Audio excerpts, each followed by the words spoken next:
प्यारा नाम है। हरे गोविंदा भजले प्रभु का प्यारा नाम है।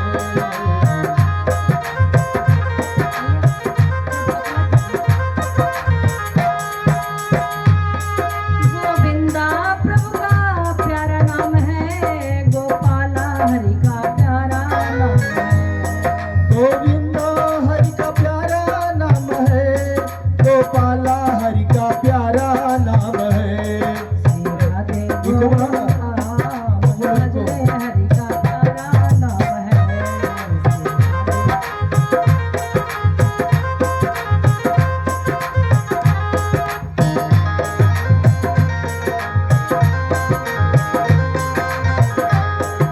जय गोविंदा जय गोपाल जय गोविंदा जय गोपाल। जय गोविंदा जय गोपाल जय गोविंदा जय गोपाल। जय गोविंदा जय गोपाल जय गोविंदा जय गोपाल।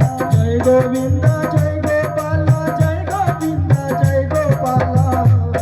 मन भजले हरि का प्यारा नाम है।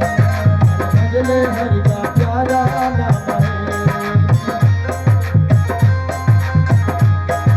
भजले हरि का प्यारा नाम है। भजले हरि का प्यारा नाम है।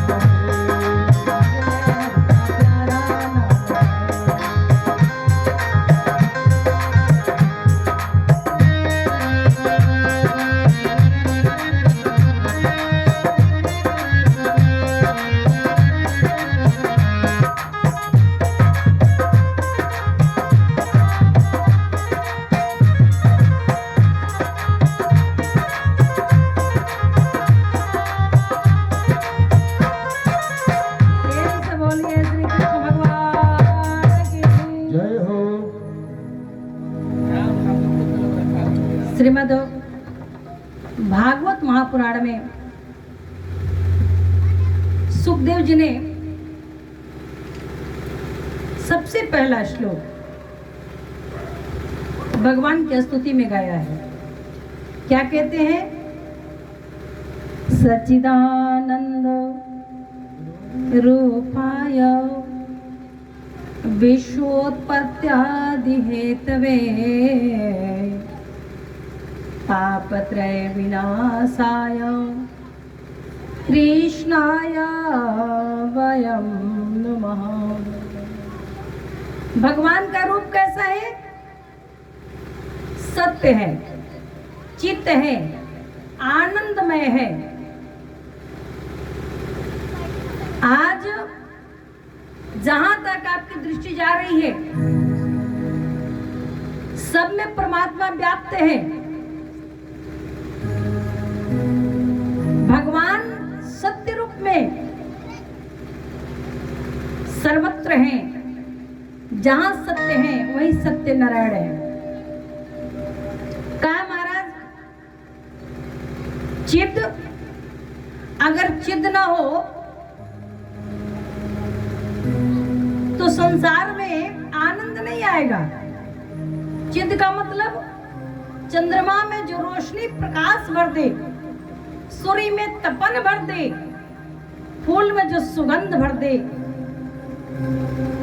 पृथ्वी में उपजाऊ भूमि बनाने की क्षमता भर दे, जल में मिठास भर दे,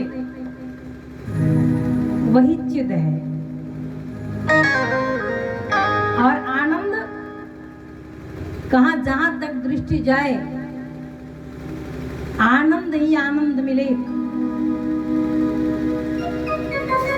अच्छा विचार कीजिएगा, लोग कहते हैं कि घर बन जाएगा तो आनंद आ जाएगा।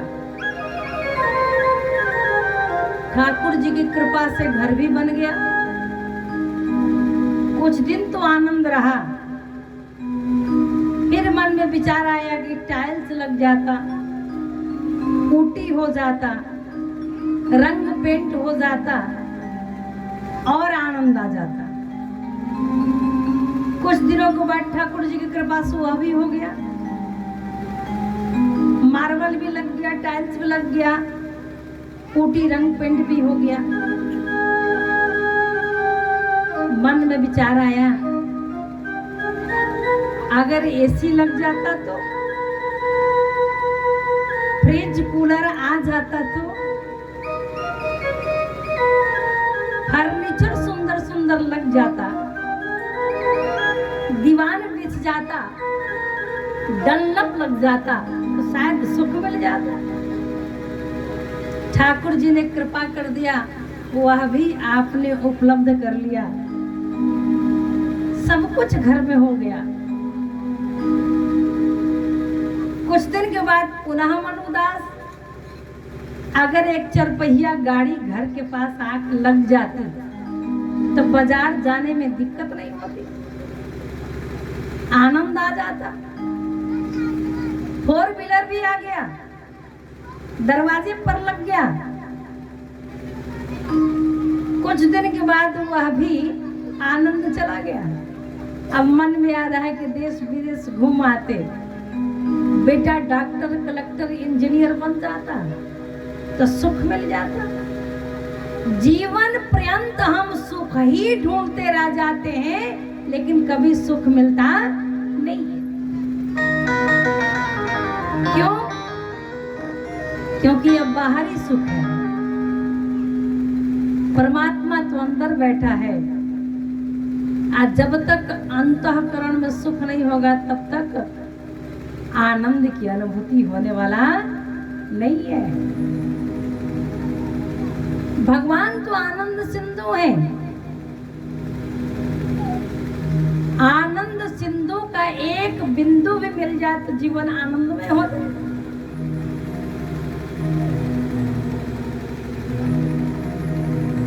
वेद व्यासी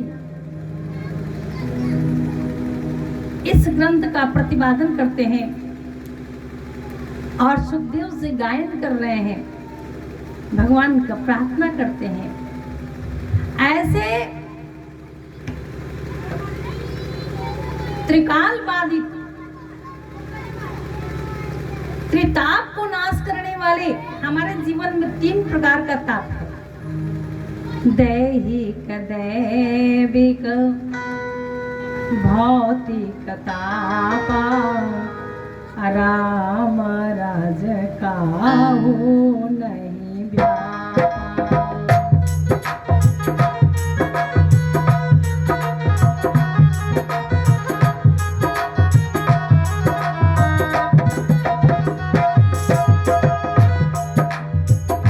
दैहिक, दैविक, भौतिक तापा,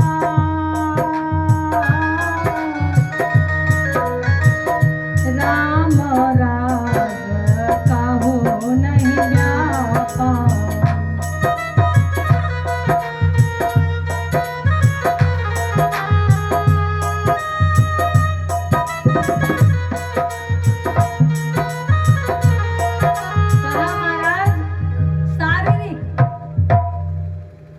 दुखी, कोई धन दुखी, कोई सुत बिन होत उदास, थोड़े थोड़े सब दुखी पर सुखी राम के दास।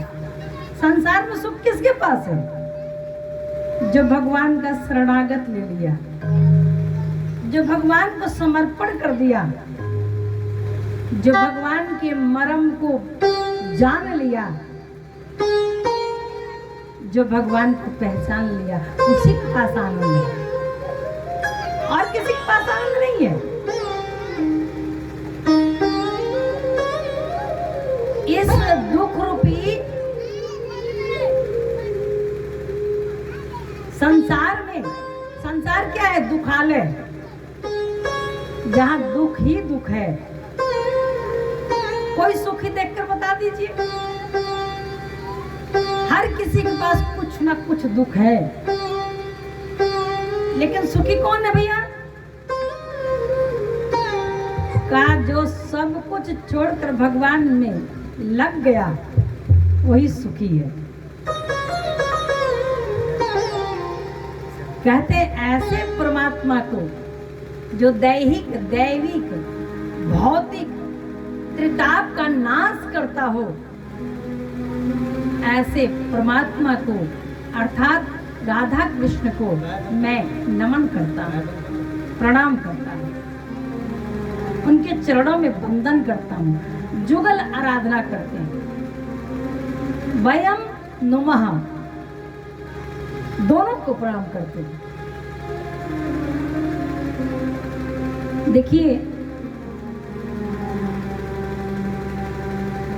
नैमिषारण्य के पवित्र क्षेत्र में, जैसे आप यहाँ बैठे अपने गांव में, सुंदर बिछा हुआ है, कथा श्रवण कर रहे हैं। जजमान हमारे लक्ष्मू महतो जी, लक्ष्मू महतो जी, उनका परिवार एकादशी उद्यापन कर रहे हैं। उनके अंतःकरण में जिज्ञासा थी, मैं कथा सुन लूं, कथा सुनने की जिज्ञासा। ठीक ऐसे ही नैमिषारण्य के पवित्र पावन भूमि पर 88,000 महात्मा,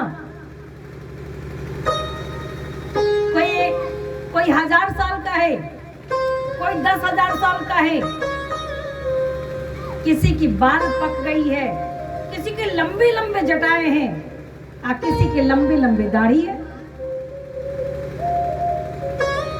24 घंटा घूमते रहते हैं महाराज, भ्रमण करते रहते हैं, कथा सुनने की आस में कि कोई कथा हमें सुना दे। क्यों? क्योंकि कथा जीवन की व्यथा दूर कर देती है, जीवन का कष्ट दूर कर देती है। आज 88,000 महात्माओं ने सूत जी महाराज को देखा, गदगद हो गए। सूत जी महाराज से कहा, महाराज अवस्था में भले आप छोटे हो, लेकिन ज्ञान में आप सर्वश्रेष्ठ हैं।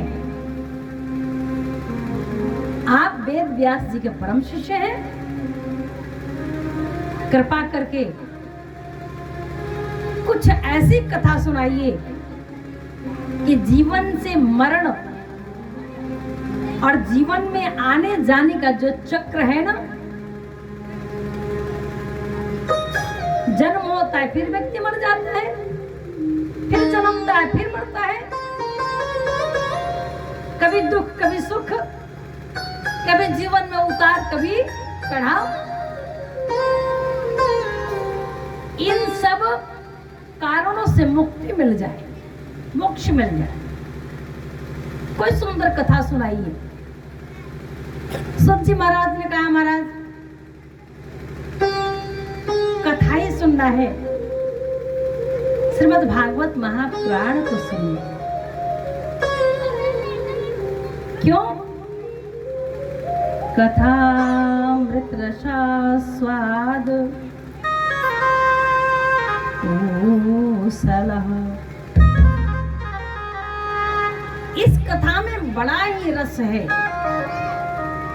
स्वाद है, और महाराज ये आप ही सुना सकते हैं। अच्छा, कथा में रस नहीं होगा तो कोई सुनेगा क्या? नहीं सुनेगा। आनंद आएगा तभी नहीं सुनेगा। भजन गाने वाले तो बहुत मिल जाएंगे, स्वतः आप लोग भी गा रहे हो, लेकिन भजन में और कथा में अंतर है। कथा जीवन का दर्शन बदल देता है, जीवन का स्वरूप बदल देता है, नर से नारायण बना देता है, और जन से जनार्दन बना देता है, और जीव को ही शिव से जोड़ देता है। आज हृदय पटल में जो हमारे आपके अहंकार रूपी अंधकार का पर्दा पड़ा हुआ है, वह कथा से ही दूर हो सकता है। और जब तक हम कथा नहीं सुनेंगे तब तक हमारे जीवन की व्याख्या नहीं होगी। सूत जी महाराज कहते हैं, महाराज कथा सुनना चाहते हो तो सबसे सुंदर कथा श्रीमद् भागवत महापुराण की है। अच्छा देखिए, राम कथा जीने की कला सिखाता है, अब भागवत कथा मरने की, मरने से कैसे पहले अपने जीवन को सुधारना चाहिए। आजकल तो समा बुझ गई तो महफिल में रंग आया, आज जाने का समय आया तो जीने का ढंग आया। जब संसार छोड़ के जाने होता है ना, तब याद आता है कि हमने भगवान का भजन नहीं किया, कथा नहीं सुना, उद्यापन नहीं किया, तब याद आता है जब जाना होता है। अगर जीवात्मा शरीर में प्राण रहते, चेतना रहते, भगवान का भजन सुमिरन कीर्तन मनन चिंतन कर ले तो जीवन सफल हो जाए। आज हर व्यक्ति काल के ग्रास बनने के लिए तत्पर है। संसार में आया है तो काल तो ले जाएगा, आज न कल। काल व्याल मुख ग्रास त्रास, कहा एक न एक दिन काल के गाल में जाना है सबको, कोई बचने वाला नहीं है। जो आया सो जाएंगे, राजा रंग का फकीर, कोई सिंहासन चल चढ़ा, कोई बंधा जंजीर, कोई सिंहासन चढ़ चला, कोई बंधा जंजीर। कोई तो सिंहासन पर बैठ कर चला जाता है, जिसने सत्कर्म किया, जिसने दान दिया, जिसने धर्म किया, जिसने सेवा किया, और जिसने सत्य का आश्रय लिया, और जिसने परमात्मा को समर्पण कर दिया, वह तो सिंहासन पर बैठ के जाता है। लेकिन जो दुष्कर्म करते करते जीवन यापन करते हैं, उनको यमदूत बांध करके पास में ले जाता है, छोड़ता नहीं है। प्रेम से बोले लक्ष्मण भगवान की जय हो, भागवत महापुराण की। कहा महाराज, जिस समय परीक्षित जी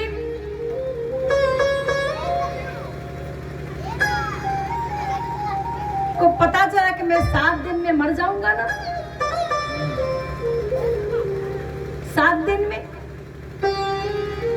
अच्छा 7 ही दिन में क्यों मरना है? क्योंकि 8वां दिन नहीं होता। होता है क्या? 7 दिन का ही दिन होता है। हर किसी को 7 ही दिन में मरना है। कोई सोम को, कोई मंगल को, कोई बुध को, कोई गुरु को, कोई बृहस्पति को, कोई शुक्र, कोई शनि, कोई रवि। ये 7 ही दिन तो है हमारे जीवन में, और 7वां दिन कब आ जाएगा कोई जानता नहीं है। नहीं। जब परीक्षित को श्राप मिल गया 7 दिन में ही मरना है, तो परीक्षित घबराए नहीं। परीक्षित ने संतों से जिज्ञासा किया, व्यक्ति जब मरने वाला हो तो क्या करना चाहिए? भगवत भजन। क्या करना चाहिए? कोई तो उपाय होगा। संतों ने कहा 7 दिन तक बैठ करके भागवत महापुराण श्रवण करे, सत्कर्म करे, और अपने अंत का सुधार कर ले। कहा जाता नहीं कि अंत भला तो सब भला, कहते कि नहीं कहते? अंत भला तो सब भला। जिस समय सुखदेव जी परीक्षित जी को कथा सुनाने लगे ना, उस समय स्वर्ग से सारे देवता अमृत का कलश लेकर के आए। सुखदेव जी से कहा, कथा रूपी अमृत हमको को पिला दीजिए और ये स्वर्ग का अमृत परीक्षित को पिला दीजिए। विचार कीजिएगा कथा की महिमा कितनी है।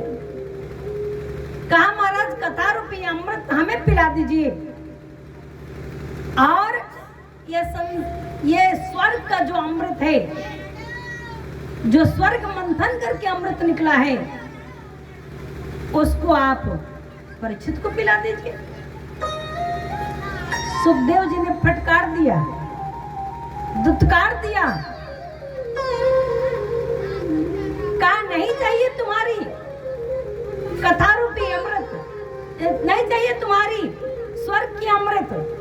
कहाँ कथा, कहाँ स्वर्ग का अमृत?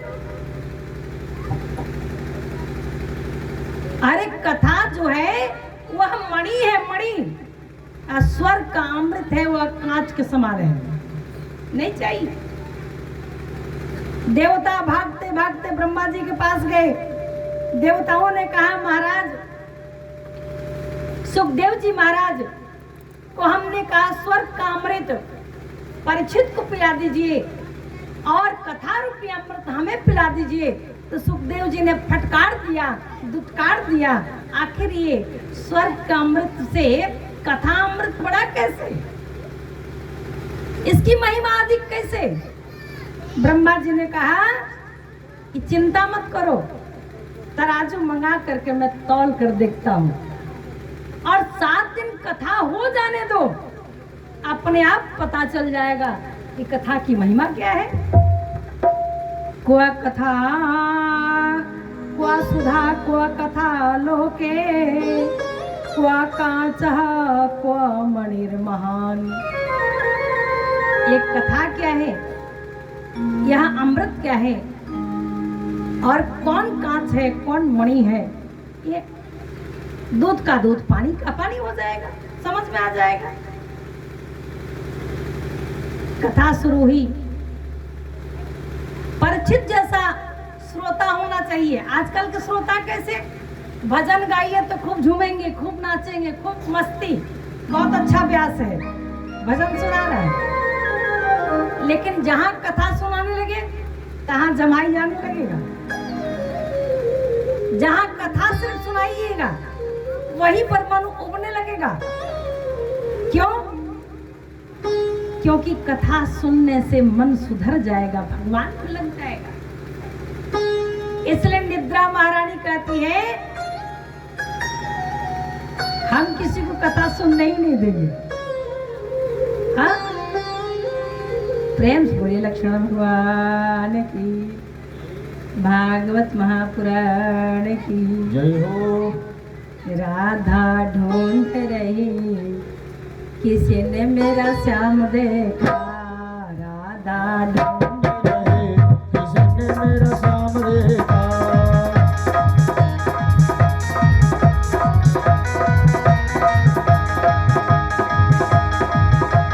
राधा ढूंढ रही किसी ने मेरा श्याम देखा।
देखा।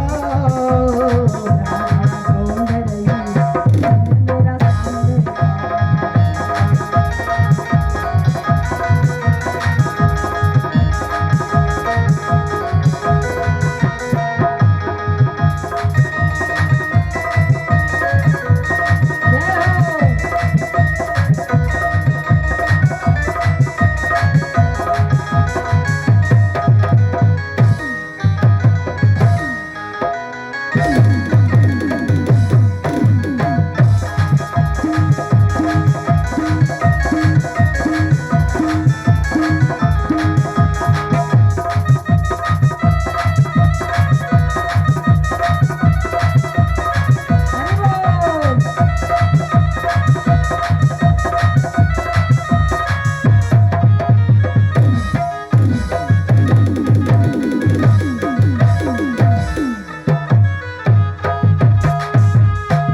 मेरा सामने मधुबन में देखा। राधा तेरे श्याम मैंने मधुबन में देखा। तेरा श्याम मैंने मधुबन में देखा। राधा तेरे श्याम मैंने मधुबन में देखा। कैसे देखा? गैया चराते हुए राधा तेरा श्याम देखा। गैया चराते हुए किसी ने मेरा श्याम देखा। राधा ढूंढ रही किसी ने मेरा श्याम देखा। किसी ने मेरा श्याम देखा। किसी ने मेरा श्याम देखा। किसी ने मेरा श्याम देखा। राधा ढूंढ रही जय हो।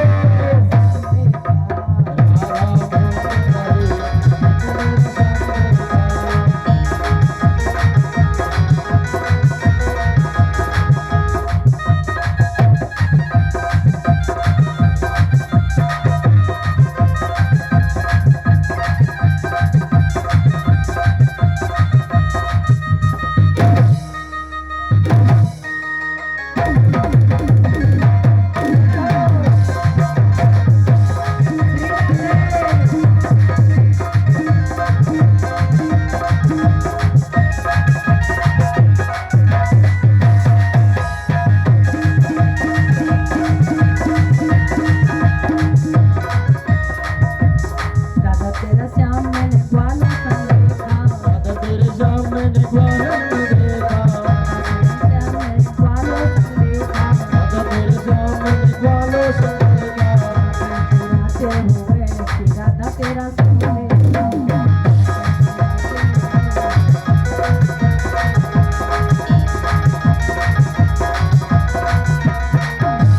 मुरली बजाते हुए राधा तेरा श्याम देखा।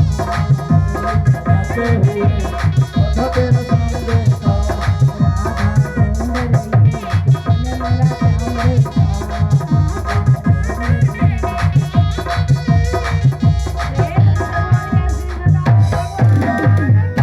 जय हो। राधा कृष्ण भगवान की जय हो। भागवत महापुराण की। ब्रह्मा जी ने कहा, देवताओं थोड़ा शांत हो जाओ, हम परीक्षण करके देख लेते हैं भागवत कथा में और स्वर्ग की कथा अमृत में क्या अंतर है। भागवत कथा अमृत में और स्वर्ग के अमृत में क्या अंतर है। 7 दिन बीत गया।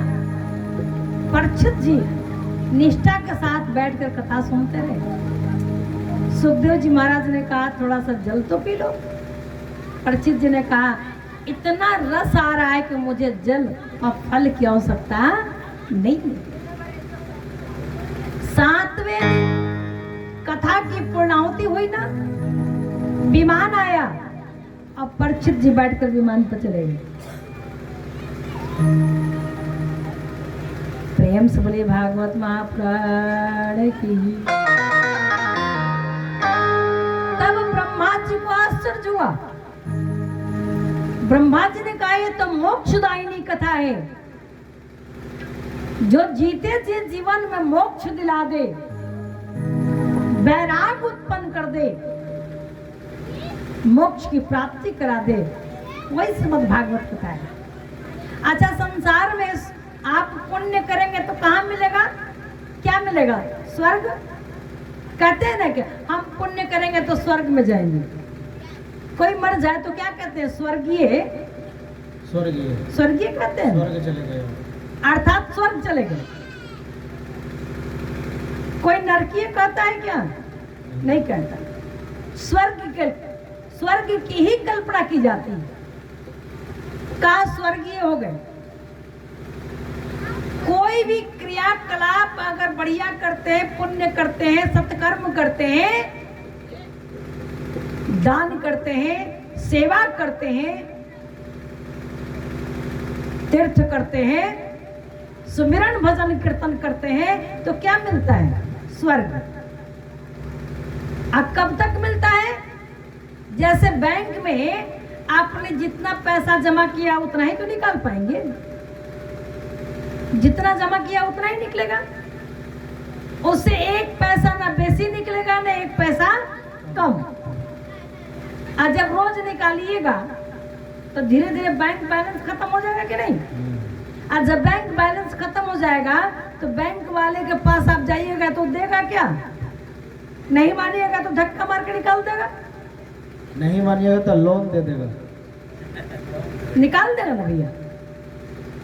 तो उसी प्रकार से स्वर्ग में उतना ही दिन रहना है जितना दिन की पुण्य आपने पुण्य कमाई की है। जिस समय जीवात्मा स्वर्ग में जाता है तो उसे एक फूलों की माला पहना दी जाती है, और जैसे जैसे स्वर्ग में रहता है वह फूल धीरे धीरे मुरझाता जाता है, और जब पूरा फूल मुरझा जाता है तो संसार में धक्का मार दिया जाता है। कहा क्षणे पुण्यम मृत्युलोकम विसंति। जैसे ही पुण्य का क्षय हुआ वैसे ही संसार के मृत्युलोक में भेज दिया जाए, फिर जीवात्मा बन करके आप आ जाए, 84 लाख योनियों में भ्रमण कीजिए।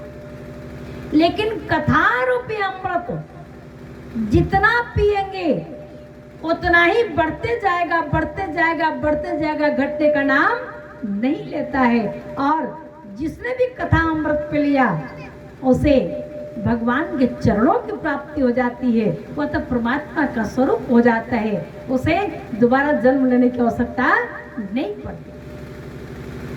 कथा की इतनी महिमा है। अच्छा देखिए, स्वर्ग का भी अमृत साधारण नहीं है। स्वर्ग का अमृत भी मंथन किया गया, सागर मंथन, देवता और दानव मिलकर के सागर मंथन करते हैं, 14 रत्न निकलता है, उसमें सबसे श्रेष्ठ स्वर्ग का अमृत ही है। इसी अमृत को पाने के लिए देवता और दानवों में संग्राम हो गया, देवासुर संग्राम। फिर भी देवता इस अमृत को किसी को देते नहीं है। मोहिनी के रूप में आकर भगवान ने रक्षा किया।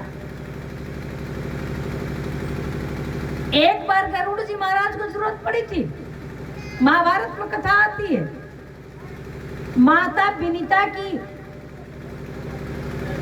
अपनी बहन कद्रू से दास्ता से मुक्ति कराने के लिए गरुड़ जी महाराज देवताओं से छीन करके ले आए, क्योंकि कद्रू ने कह दिया था अमृत ला के दोगे तब तुम्हारी माँ को तुमको दास्ता से मुक्त करूंगी। ले आकर दिए, लेकिन देवताओं ने छीन कर पुनः लेकर के भाग गए। कद्रू के बच्चों को पीने नहीं दिया, सर्पों को पीने नहीं दिया। अगर सर्प पी लेंगे, अमर हो जाएंगे, तो संसार पे संकट मंडराने लगेगी, काल मंडराने लगेगा। इतना महत्वपूर्ण है स्वर्ग का अमृत। फिर भी सुखदेव जी महाराज ने कथा अमृत के समक्ष इसे कांच का बताया और कथा के अमृत को कथा अमृत को मणि बताया। इसी कथा अमृत को श्रवण करने के लिए 4 भैया सनकादि महात्मा निरंतर घूमते रहते हैं। लंबी उम्र है लेकिन 5-5 वर्ष की अवस्था में है और क्या करते हैं? एक ही मंत्र जपते हैं। कौन सा? हरि शरणम हरि शरणम हरि शरणम हरि शरणम हरे शरणम हरि शरणम हरि शरणम हरि शरणम हरे शरणम हरि शरणम हरि शरणम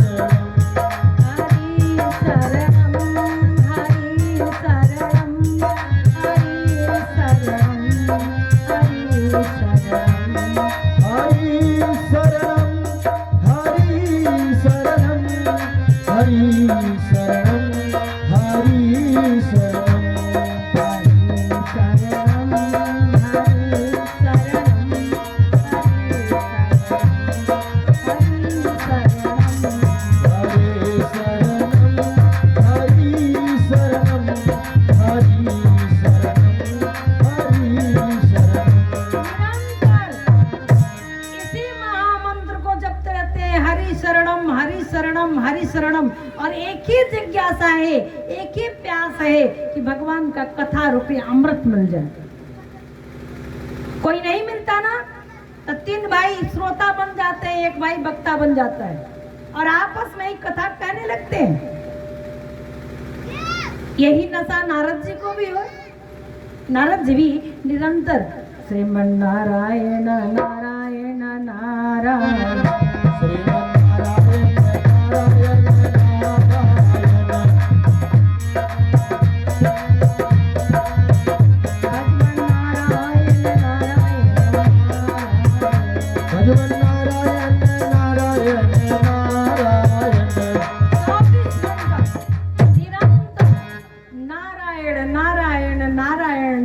जपते हैं और एक ही मन में आशा रहती है कोई कथा वाचक मिल जाता तो मैं कथा सुन लेता, कथा अमृत का पान कर लेता, जीवन धन्य हो जाता। अच्छा देखिए, सब कोई कथा नहीं सुन सकता। गांव बड़ा है आपका, लेकिन कितने लोग बैठे हैं इसमें से भी सोच रहे हैं कि 2-4 भजन सुनाते तो सुनते नहीं तो जाकर घर सो जाते। बिल्कुल हाँ, ऐसा ही है क्या? लेकिन आप विचार कीजिएगा, भजन तो कहीं मिल जाएगा, कथा जल्दी मिलने वाला नहीं है। इसलिए कथा ध्यान से सुनिए। आप विचार कीजिए, अब नारद जी सनकादि महात्माओं को देखते हैं, सनकादि महात्माओं नारद जी को देखते हैं और ये सब ब्रह्मा के पुत्र हैं। नारद जी ब्रह्मा के पुत्र, सनकादि चारों भाई ब्रह्मा जी के पुत्र। और जैसे ही एक दूसरे को देखे तो दंड प्रणाम करने लगे। ब्रह्मा जी ने पूछा, नारद कहाँ घूम रहे हो? बड़ा सौभाग्य है कि आज तुम्हारा दर्शन हो गया, लगता है कथा सुनने को मिलेगा, बड़ा सौभाग्य है। नारद जी का मुख मलिन है, उदास है। नारद जी ने कहा, क्या बताऊं, कुछ समझ में नहीं आ रहा है। सनकादि महात्माओं ने कहा, क्या बात है, क्यों आप दुखी हो? अरे ऐसा लग रहा है जैसे कोई आपकी संपत्ति चुरा कर भाग गया हो, कोई आपकी संपत्ति चुरा के भाग गया हो। ऐसा मुंह लटकाए हो जैसे आपकी जितनी संपदा है, खजाना है, किसी ने लूट लिया हो। नारद, आपके पास तो एक टूटी मड़िया भी नहीं है, एक झोपड़ी भी नहीं है, 3 मिनट से ज्यादा कहीं ठहरते भी नहीं हो, तुरंत इधर से उधर भागते रहते हो। हाँ, ना संपत्ति का संग्रह किए हो, तो फिर किस चीज का मातम, किस चीज का चेहरे पर मातम दिखाई दे रहा है? मुख मलिन क्यों है? नारद, महात्मा का तो एक ही धन है, क्या? हमारो श्री राधा परम धन राधा श्री राधा अमर धन राधा श्री राधा श्री राधा अमर धन राधा राधा राधा राधा अमर धन राधा राधा राधा राधा अमर धन राधा श्री राधा श्री राधा अमर धन राधा श्री राधा श्री राधा परम धन राधा श्री राधा श्री राधा अमर धन राधा राधा राधा राधा अमर धन राधा श्री राधा श्री राधा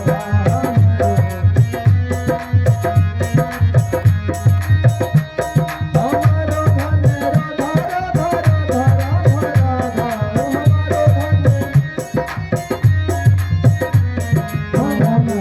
राधा श्री राधा श्री राधा अमर धन राधा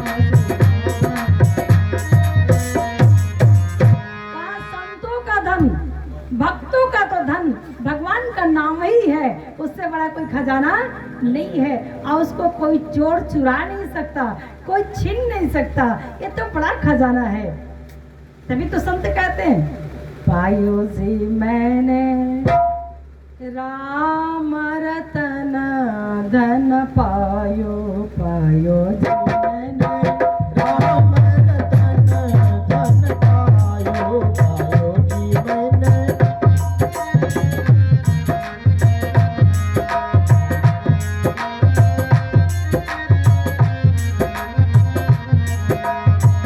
वास्तु अमोलिक दिन मेरे सदगुरु मेरे साथ हो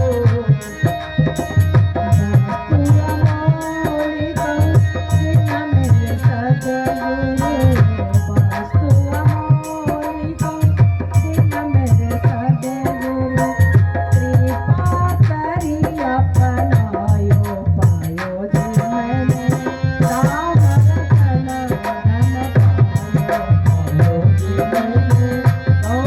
रतन धन पायो पायो जी मैंने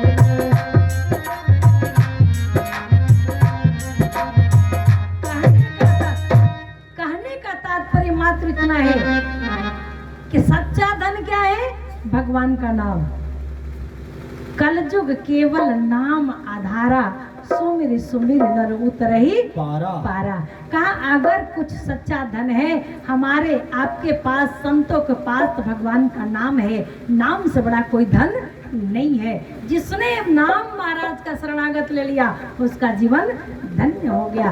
हे नारद, आप उदास क्यों है? उदास रहने का कारण क्या है? तब नारद जी ने कहा क्या बताऊं, मैं भी तो कथा ही सुनने के लिए घूम रहा था। कहाँ गए? कहा भारत में गया था, भारत में देश विदेश गया था, परंतु कहीं कथा नहीं मिली। कहा नारद, अगर कथा सुनना चाहते थे तो धर्म स्थान पर जाना चाहिए। काशी जाते, प्रयाग जाते, पुष्कर जाते, हरिद्वार जाते, कथा मिल जाता। संतों के पास जाते, महात्माओं के पास जाते, कथा मिल जाता। साधारण गृहस्थ के पास कथा कहाँ मिलेगा? तो क्या कहते हैं, तीर्थ स्थान में ही गया था। कहाँ कहाँ गए? पुष्करम च प्रयागम च काशीम गोदावरीम तथा हरि क्षेत्रम कुरुक्षेत्रम श्रीरंगम सेतु बंधनम। कहा सर्वत्र भ्रमण किया लेकिन कहीं भी कथा नहीं मिला। आडंबर ही दिखाई दिया, जहाँ देखो वही पाखंड फैला था। संत महात्माओं के यहाँ में गया, सब पाखंड में ही लिपटे हुए हैं, आडंबर ही है। कहीं भी कथा नहीं मिला, सत्संग नहीं मिला। यह सोच करके मन बड़ा गलानी हुआ गृहस्थों के घर गया। गृहस्थों के घर हमने देखा बड़े बड़े गृहस्थ, बड़े बड़े संत, बड़े बड़े महात्मा पाखंड में लिपटे हुए हैं और पाखंड कर रहे हैं, दिखावा कर रहे हैं। संसार में कुछ भी नहीं रह गया है। लोग बेटियों का क्रय विक्रय कर रहे हैं। बेटा बेटी का जब विवाह करते हैं ना तो क्रय विक्रय करते हैं। न माता की सेवा करते हैं, न पिता की सेवा करते हैं और न सास ससुर का कदर करते हैं। यहाँ तक कि सलाह लेना होता है तो ससुराल से साला बुलाया जाता है। अर्थात थोड़ा सा भी कहीं संसार में सुख नहीं रह गया है। सर्वत्र भ्रष्टाचार, पापाचार और एक दूसरे से ईर्ष्या, द्वेष, जलन है। एक दूसरे का कैसे अहित कर दे, लोग इसी में लगे हुए। नारद जी ने कहा, महाराज संसार से मन भगा, गृहस्थों से मन भगा, महात्माओं से मन उचट गया तो वृंदावन धाम गया। वृंदावन धाम बड़ा अच्छा लगा। क्यों? वृंदावन धाम अपार रटे जा राधे राम।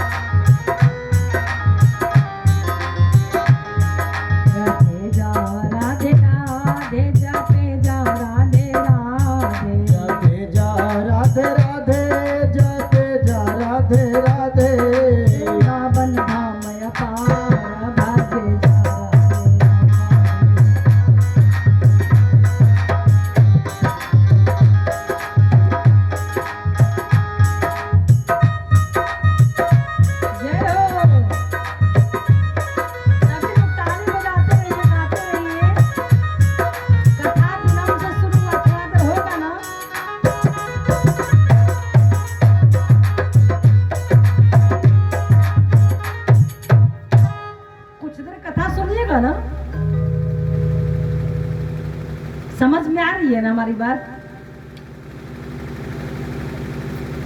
बहुत लोग उठ के जा रही हैं, इसीलिए पूछ रही हैं। प्रेम से लक्ष्मण भगवान की जय हो। बड़ा सौभाग्य होता तब कथा सुनने को मिलता है। नारद जी अपनी व्यथा बता रहे हैं। भगवान की व्यथा सुनिए, आपकी हमारी तो है ही। भगवान ने कहा, महाराज वृंदावन गया। वृंदावन में भक्ति महारानी का साम्राज्य है। जहां चलिए वहीं राधे राधे, रिक्शा वाले राधे राधे, दुकान वाले राधे राधे, ऑटो वाले राधे राधे, जहां भी जाइएगा लोग राधे राधे बोलता है। जिस गली से निकलिए वहीं से राधे राधे का स्वर सुनाई देता है। जिस मंदिर में पहुंच जाइए वहीं राधे राधे स्वर सुनाई देता है।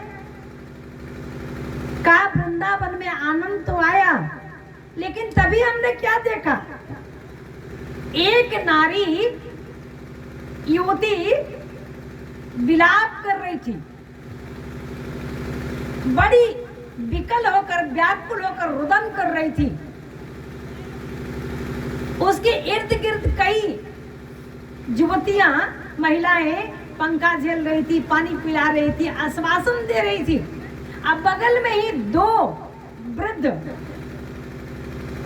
अचेत अवस्था में पड़े हुए थे, मूर्छित अवस्था में पड़े हुए थे। भगवान की कथा की क्या महिमा है, विचार कीजिएगा। आज मूर्छित अवस्था में दोनों पड़े हुए हैं। स्त्री विलाप कर रही थी। इतना करुण रुदन था कि मेरा मन हुआ कि मैं जाकर पूछूं क्यों रो रही हो, लेकिन मैंने सोचा नारियों के बीच में ब्रह्मचारी का क्या काम,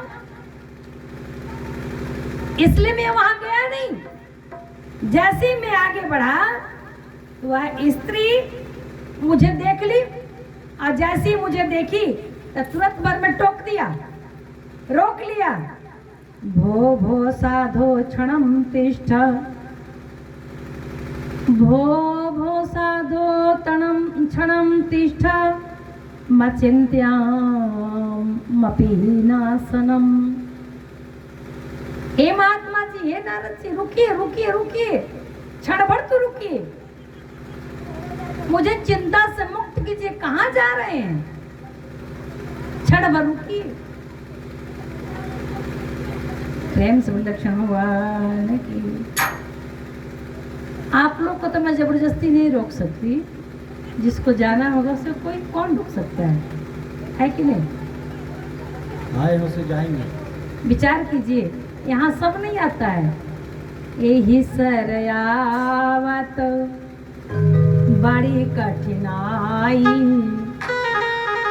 राम कृपा बिनाई न जाई।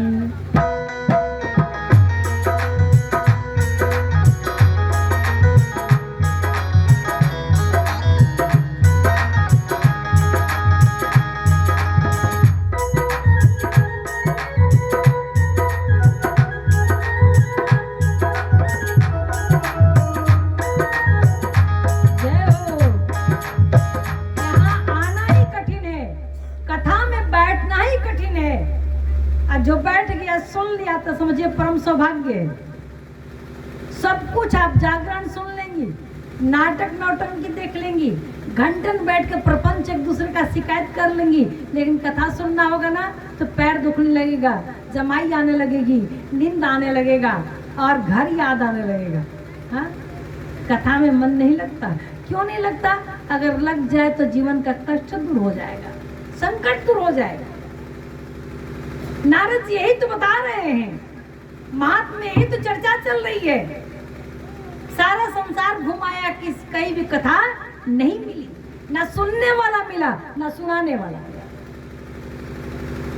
जैसे वृंदावन पहुंचा, श्रीधाम वृंदावन तो भगवान की लीला क्रीड़ा स्थली है। भक्ति महारानी का साम्राज्य है वहां पर। भक्ति महारानी की बड़ी कृपा है। युवती रो रही थी और जैसे देखा ना तो नारद जी को रोका। भो भो भो भो साधो क्षणम तिष्ठ, थोड़ा सा रुकिए रुकिए। मैं रुक गया। आप कहाँ जा रहे हैं? अरे आप तो सबकी चिंताओं को दूर करने वाले हैं, मेरे कष्ट को भी दूर कीजिए। नारद जी ने कहा पहले आप अपना परिचय दीजिए, आप हैं कौन? आप कौन हैं और क्यों रो रही हैं? तब कहती हैं अहम भक्त रीति ख्याता मोते तनयो मतो तनियो मतो। कहा मैं भक्ति हूं, मैं भक्ति हूं, मैं भक्ति भगवान नारायण के प्राण वल्लभा भक्ति हूँ। अब जहाँ भक्ति होगा वही नारायण आएंगे। मैं भक्ति हूँ और ये दोनों जो जर्जर पड़े हुए हैं ना, ये मेरे बेटा हैं, पुत्र हैं। विचार कीजिए, माता 16 साल की है, बेटा 80 साल का, जर्जर अवस्था में, ये कैसे संभव होगा? माँ 16 साल की है, युवती है, और बेटा 80 साल का मूर्छित पड़ा हुआ है। ज्ञान और वैराग्य, ये कौन है? कहा भक्ति महारानी के पुत्र हैं। दोनों मूर्छित पड़े हुए हैं। नारद जी ने कहा देवी समझ में आ गया, आप भक्ति हैं, वृंदावन में भक्ति का साम्राज्य है, इसलिए आप जर्जर होकर भी यहाँ आई तो आप युवती हो गई। लेकिन आज ज्ञान वैराग्य से किसी को कोई मतलब नहीं है, इसीलिए मूर्छित अवस्था में पड़े हुए हैं। ज्ञान वैराग्य से किसी को मतलब नहीं है। आप कुछ कीजिए, मेरे पुत्रों को सही कर दीजिए, ठीक कर दीजिए। नारद जी ने कहा चिंता मत करो देवी, मैं प्रयास करता हूँ। नारद जी ने वेद पुराण सुनाया, कोई प्रभाव नहीं पड़ा। नारद जी ने शास्त्र उपशास्त्र सुनाया, कोई प्रभाव नहीं पड़ा। गीता भी बारंबार सुनाया, थोड़ी सी चेतना आई, फिर मूर्छित हो गए। कहा महाराज बार बार सुनाने के बाद भी कोई अंतर नहीं हुआ, चेतना नहीं आई, और आकाशवाणी हुई। आकाशवाणी जब हुई, सत्कर्म करो। सत्कर्म कौन सा करूं? कब से तो सत्कर्म ही कर रहा था। अनुष्ठान किया, पाठ सुनाया, गीता मुहुर्मुहु बार बार सुनाया, एक बार नहीं, 2 बार नहीं, बारंबार सुनाया, फिर भी कोई अंतर नहीं पड़ रहा है। कौन सा सत्कर्म करूं? इतने में प्रेम से बोले लक्ष्मण भगवान की। इतने में आकाशवाणी हुई, सत्कर्म करो। नारद जी ने कहा भैया आप भगवान के परम भक्त हैं, बड़ी कृपा से मिले हैं, अब कौन सा सत्कर्म करूंगा आप ही बताइए। उन्होंने कहा सब सुनाया ठीक है, लेकिन भागवत महापुराण की कथा सुनाओ, इन्हें पुनः जीवन मिल जाएगा। कहा महाराज जब गीता सुनाया, शास्त्र सुनाया, वेद वेदांत सुनाया, तो वो भी तो भागवत भी तो वेद ही का अंश है, तो फिर भागवत सुनाने से क्या लाभ होगा। सुंदर उदाहरण दिया। कहा एक बात बताओ, आम के पेड़ पे जो फल लगता है, अब पक जाए, उस पर सुग्गा तोता चोंच मार दे, तो बिन देखे भी कोई कह देगा कि बड़ा मीठा होगा। एक बार कोई मुंह से लगा ले, चूसने लगे, उसका रस का पान करने लगे, और गलती से छलक कर नीचे गिर जाएगा, तो भी उठा करके देखेगा अगल बगल कोई देख तो नहीं रहा है, फिर धो करके या पोंछ करके फिर मुंह में चूसने लगेगा।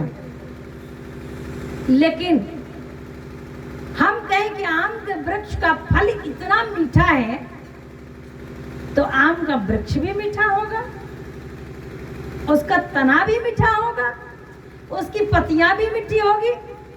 और जब हम उसके तना को, पत्तियों को मुंह में चबाएं, तो वह मिठास मिलेगा क्या?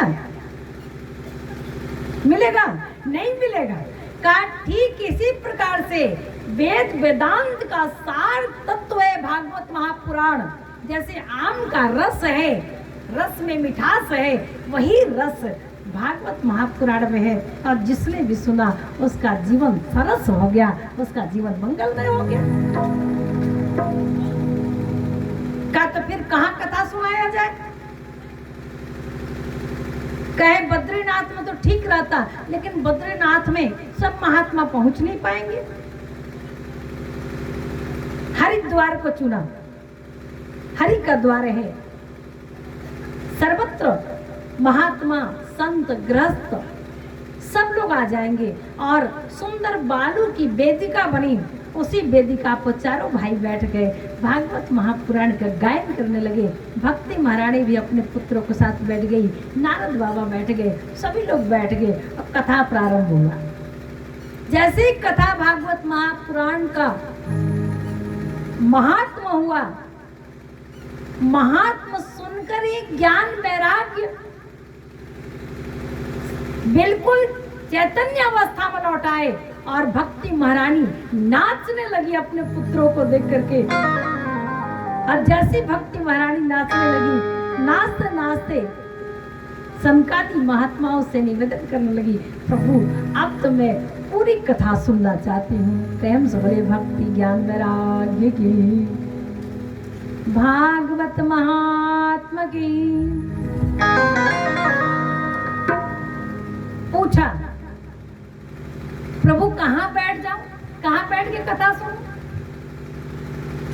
तो सनकादि महात्माओं ने बहुत सुंदर बात कही, देवी अगर बैठना ही है ना, सारे भक्तों के हृदय में बैठ जाओ।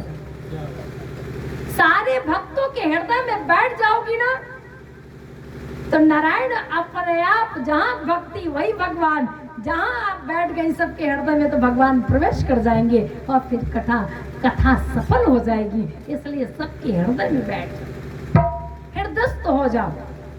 भक्ति महारानी सारे भक्तों के हृदय में बैठ गई और पूरी कथा श्रवण करती है। और ये महात्मा का पहला कथा है श्रीमद् भागवत महापुराण में। दूसरी कथा निवेदन करते हैं नारद जी।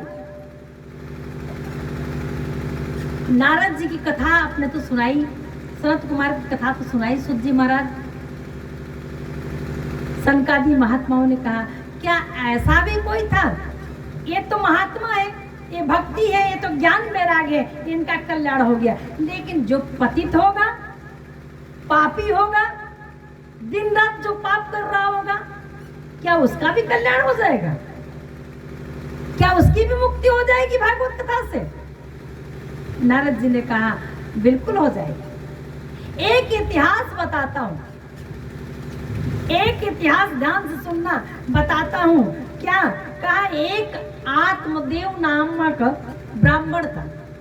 आत्मदेव देव नाम का एक ब्राह्मण था और वह ब्राह्मण बहुत ही धर्मनिष्ठ था। आचरण निरंतर भगवान का चिंतन मनन और आचरण भी बड़ा सुंदर था। आत्मदेव ज्ञानी था, बुद्धिमान था, भगवान का भक्त था, लेकिन उसकी पत्नी अच्छी नहीं थी। कभी कभी पति अच्छा मिल जाता है तो पत्नी अच्छी नहीं मिलती, और कभी कभी पत्नी अच्छी मिल जाती है तो पति अच्छा नहीं मिलता। संजोग से जोड़ी बढ़िया मिलती है ना? कहा महाराज आत्मदेव के पास सब सुख था, एक सुख ही नहीं था। घर भी था, मकान भी था, दुकान भी था, संपत्ति भी थी, सब कुछ था, लेकिन एक सुख नहीं था। क्या? कहा उसे संतान नहीं थी। अच्छा, सब कुछ हो, घर बढ़िया हो, परिवार बढ़िया हो, संपत्ति भरा हो, लेकिन घर में खाने वाला ना हो, खेलने वाला ना हो, तो घर बेकार है कि नहीं? ईंटा बालू पत्थर से घर घर नहीं होता। घर तो परिवार से घर कहलाता है। हाँ? सब कुछ है घर में, आप परिवार नहीं है तो घर घर लगेगा क्या? आत्मदेव चिंतन करता, एक पुत्र हो जाता, लेकिन पत्नी धुंधली कभी नहीं चाहती थी कि मुझे गर्भ धारण करना पड़े। वो डरती थी कि गर्भ धारण करने में वेदना होगी, कष्ट होगा, चलने फिरने उठने बैठने में, और जब प्रसव पीड़ा होगा, बच्चा पैदा होगा, उसमें लोग कहते हैं 100 पिछुओं का डंक जो लगता है ना, उतना कष्ट होता है। इसलिए मैं कहीं मर गई तो बहुत बच्चा मर जाती है पैदा करते करते बच्चा को, इसलिए हम कोई रिस्क नहीं लेंगे, हम बच्चा उत्पन्न नहीं करेंगे, बालों को पैदा नहीं करेंगे। अच्छा, जितने आत्मदेव धर्म के पथ पर चलते थे, पत्नी उतनी ही मलेच्छ थी, ना नहाना, ना बढ़िया से पूजा पाठ करना, सिर्फ खाना सोना, और कोई ऐसा नहीं था जिससे झगड़ा नहीं करती हो। कोई ऐसा पड़ोसी नहीं था जो उलाहना लेकर नहीं आता हो। एक दिन आत्मदेव ने विचार किया, हमारे आंगन में तुलसी लगाता हूं तो तुलसी सूख जाती है, गैया रखता हूं तो गैया बछड़ा जन्म नहीं देती, बांझ रह जाती है, और हमारा भी कोई संतान नहीं है। ऐसा जीवन किस काम का? लोग उलाहना देते हैं कि संतानहीन का मुंह देखना नहीं चाहिए। इतनी संपत्ति, इतना सम्मान, सब कुछ रहते हुए भी संतान नहीं है तो जीवन बेकार है। आत्मदेव के मन में बड़ा ग्लानि आया, एक दिन वन में चला गया, वन में जाकर के तपस्या करने लगा, रोने लगा, विलाप करने लगा। एक उसी गली में जहां वो तपस्या कर रहा था, उधर से ही एक महात्मा निकले। महात्मा जी देखिए बड़ा विलाप कर रहा है, बड़ा रो रहा है। तो महात्मा जी को लगा कि हो ना हो या परम भक्त है भगवान का, भगवान की प्राप्ति नहीं हुई है, दर्शन नहीं हुआ है, इसीलिए रो रहा है, भगवान को पाने के लिए रो रहा है। उन्हें क्या मालूम कि संतान पाने के लिए रो रहा है। अब भक्त एक बात जान लीजिए, संत का हृदय बड़ा निर्मल होता है। संत हृदय नवनीत समाना, माखन की तरह होता है। किसी का दुख देख करके संत द्रवित हो जाता है। आज संत की कृपा हो जाए तो जीवन सफल हो जाता है। संत ने सोचा भक्त बड़ा रो रहा है, बोले क्यों रो रहे हो, रोने का कारण बताओ। कहा महाराज मैं संतान के लिए रो रहा हूं। संत ने माथा पकड़ लिया, कहा मुझे तो लग रहा था कि भगवान के लिए रो रहा है, लेकिन ये तो संतान के लिए रो रहा है। कहा संतान के लिए क्यों रोते हो, अरे रोना ही है तो भगवान के लिए रो। संतान से कौन सुखी होता है, भगवान तो सुख देंगे। उसने कहा आप त्रिकालदर्शी हैं, अगर आपने संतान होने का वरदान नहीं दिया तो आपके सामने ही माथा पीट पीट के मर जाऊंगा। आप मेरे मरने का, ब्रह्म हत्या का दोष आपके सिर लगेगा, ब्रह्म हत्या का दोष आपके सिर लगेगा, इसलिए कोई उपाय कीजिए। उन्होंने बहुत समझाया कि देखो तुम्हारे जीवन में 7 जन्म तक कोई संतान नहीं है, 1-2 जन्म नहीं, 7 जन्म तक कोई संतान नहीं है। तुम भगवान को ही संतान मान लो। बहुत लोग लड्डू गोपाल को अपना पुत्र मानते हैं ना, तुम भगवान को संतान मान लो, उन्हीं की पूजा करो, उन्हीं की आराधना करो। उन्होंने कहा आपके कहने से कुछ नहीं होगा महाराज, मैं तो इतना ही जानता हूं कि आप मुझे संतान दीजिए, नहीं दीजिएगा तो मैं अपना प्राण त्याग दूंगा, दोष आपको लग जाएगा। अब क्या था, प्रेम से बोले लक्ष्मण भगवान की नींद आ रही है क्या, थोड़ी सी और कथा कह, लाज विलंब से कथा शुरू हुई है ना। देखिए आप ही के हित के लिए है, कहिएगा तो मैं बहुत गाना गाऊंगी, सिर्फ गाना ही गाऊंगी, लेकिन आई हूँ कथा कहने के लिए ना, तो कथा सुन लीजिए, कथा होनी चाहिए। वृंदावन बिहारी लाल की। कहा महाराज आत्मदेव के मन में संकल्प था कि महात्मा चाहेंगे तो पुत्र हो सकता है। महात्मा के समक्ष चरण पकड़ लिए, माथा पीटने लगे। महात्मा तो महात्मा, दया आ गई, दया आ गई। तो उन्होंने कहा देखो ठीक है, तुम संतान चाहते हो ना, कहा हम संतान चाहते हैं। तो कहा ठीक है, तुम्हें संतान मिलेगी।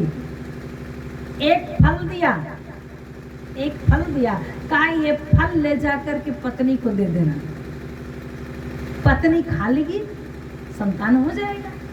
अब तो आत्मदेव का खुशी का ठिकाना नहीं।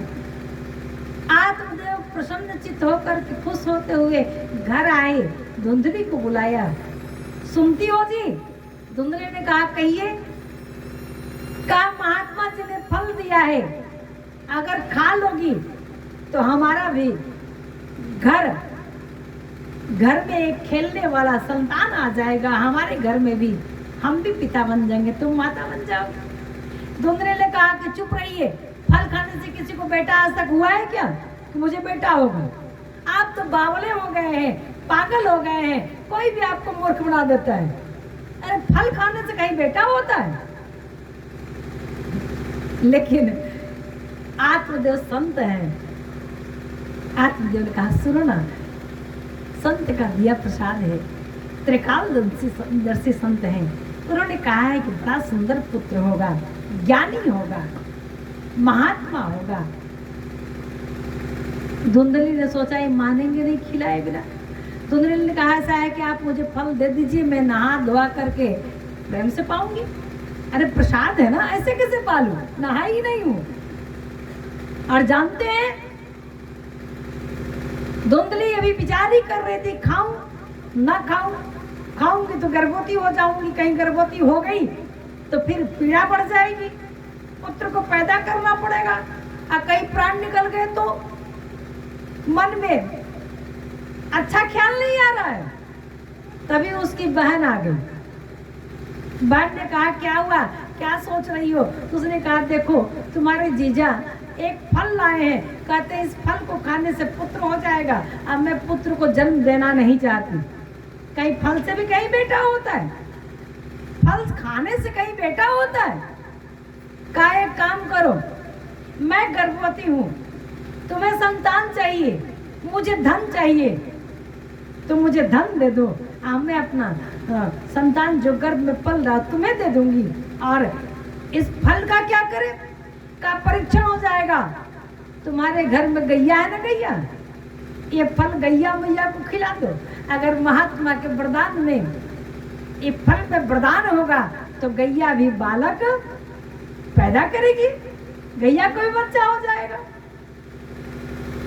और तुम्हें मैं बालक दे दूंगी, तुम नाटक करते रहो, बदले में मुझे धन दो। तय हो गया। अब धुंधली नाटक करने लगी, गर्भवती हूं, बड़ी खुश आत्मदेव, बहुत प्रसन्न। अब हमारी पत्नी गर्भवती हो गई है, बालक होगा। और देखिए धुंधली 9वें महीने में धुंधली की बहन का जब पुत्र हुआ तो धुंधली ने अपना पुत्र बता करके आत्मदेव को दिखा दिया। इधर गैया मैया ने भी एक पुत्र को जन्म दिया, देखने में बड़ा सुंदर, लेकिन कान गाय जैसा। नामकरण का समय आया, आत्मदेव ने बड़ा धूमधाम से सारी बधाइयां गवाई, सब कुछ धूमधाम से होने लगा। आत्मदेव ने सोचा कि गोकर्ण नामकरण कर दूं।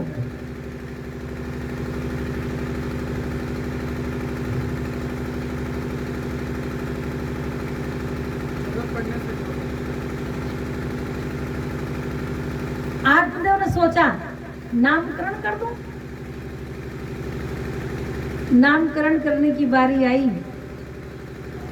तो धुंधली ने कह दिया नामकरण आप करने का अधिकारी कैसे?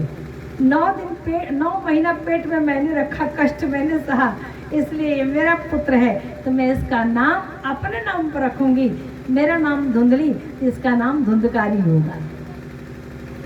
मेरा नाम धुंधली, इसका नाम धुंधकारी होगा।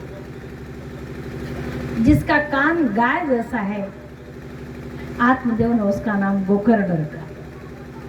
गोकर्ण जितना ज्ञानी पंडित धर्मात्मा है उतना ही धुंधकारी खल है, दुष्ट है, दुराचारी है,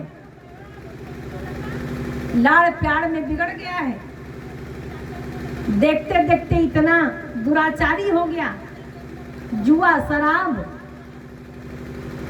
हर व्यसन का आदी हो गया, चोरी करने लगा, डाका डालने लगा।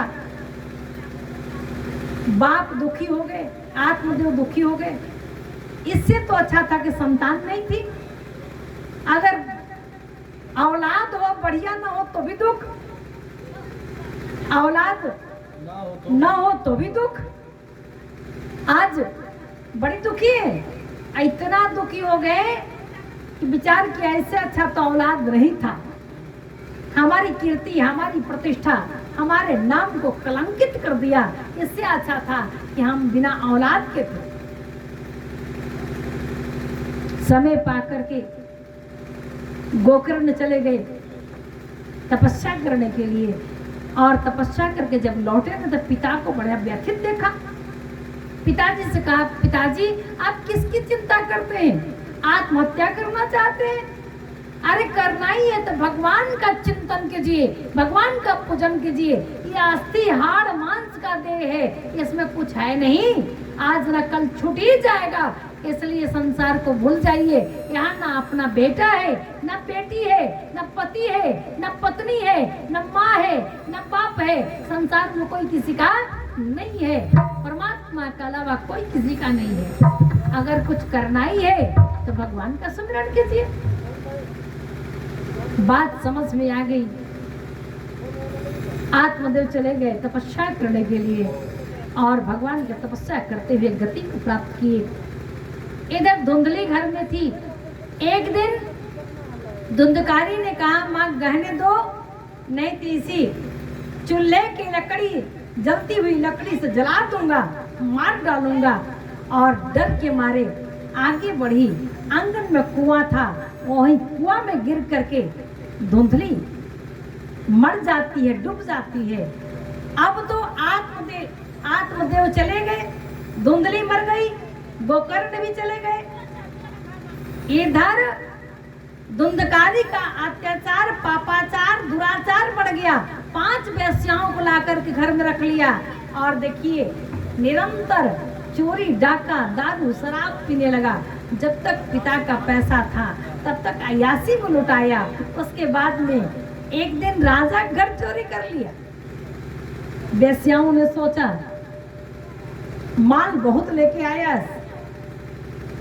गहना बहुत सारा लेके आया, अगर ये जिंदा रहा पकड़ा गया तो हम भी पकड़े जाएंगे। सोते हुए धुंधकारी को वेश्याओं ने तकिए से दबा करके,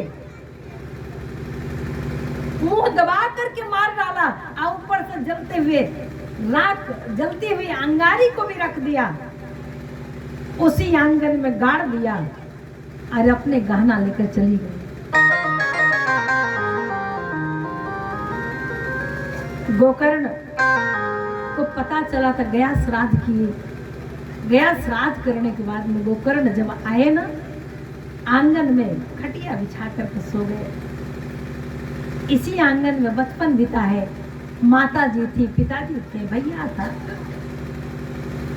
आंगन में जैसी खटिया पलेटे है ना, तो विशाल आकृति में कभी भैंसा दिखाई दे रहा है, कभी कुछ दिखाई दे रहा है, कभी कुछ दिखाई दे रहा है। गोकर्ण जी सुनते हैं, बैठ गए। कहा कौन है जो बार बार मुझे दिखाई दे रहा है, सामने आओ। तब कहता है कि मैं धुंधकारी तुम्हारा भाई हूं, बहुत बड़ा प्रेत बन गया हूं पाप के कारण। इसलिए गोकर्ण मेरे भाई, तुम चाहो तो मेरा उद्धार हो जाएगा। गोकर्ण ने कहा कि मैं अभी अभी गया श्राद्ध करके आया हूं, तुम्हारी मुक्ति नहीं हुई। कहा एक नहीं, हजारों गया श्राद्ध करोगे तो भी हमारी मुक्ति नहीं होगी, फिर कैसे होगी। कहा ये तो तुम पता लगाओ, तुम विद्वान हो कि हमारी मुक्ति कैसे हो। प्रातः काल हुआ, गोकर्ण ने सूर्य भगवान की आराधना की और भगवान की आराधना से भगवान प्रसन्न होकर कहते हैं, अगर भागवत सप्ताह ज्ञान का 5 मिनट रुक जाइए, बस मैं भी वाणी को विराम और आरती कर देती हूँ। कहा महाराज भागवत महापुराण का सप्ताह ज्ञान यज्ञ करेंगे तो मुक्ति मिल जाएगी। गोकर्ण ने तुरंत भर में वेदी बनवाया, पंडाल बनवाया, जैसे आपके यहाँ यज्ञ हो रहा है उस प्रकार से यज्ञ किया और पारायण पाठ कराया। पारायण पाठ करा करके एक बांस को गाड़ा, 7 ग्रंथि वाला बांस को गाड़ा। क्यों? क्योंकि प्रेत तो एक जगह स्थिर नहीं रहेगा ना, उसी बांस में उस प्रेत को बिठाया गया और सप्ताह ज्ञान का पारायण हुआ, कथा हुई, सभी लोग आए और सबने बड़ी प्रेम से सुना।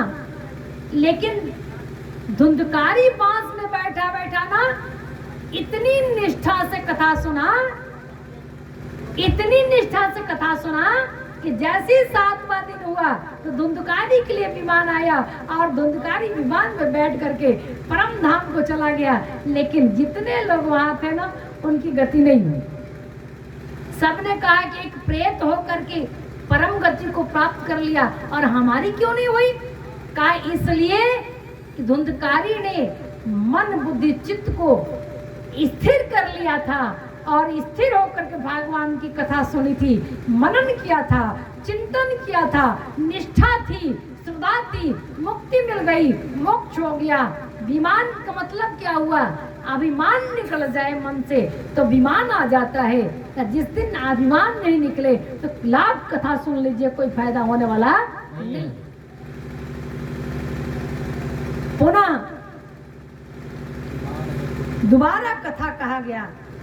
नगरवासी, पुरवासी, क्षेत्रवासी सब ने प्रेम से सुना। दोबारा सबके लिए बीमार आया और सबको मोक्ष मिला, निर्वाण मिला। प्रेम से बोले भागवत महापुराण की। ये भागवत महात्म्य की कथा है। आइए एक भजन हमारे भैया के मुखारबिंद से।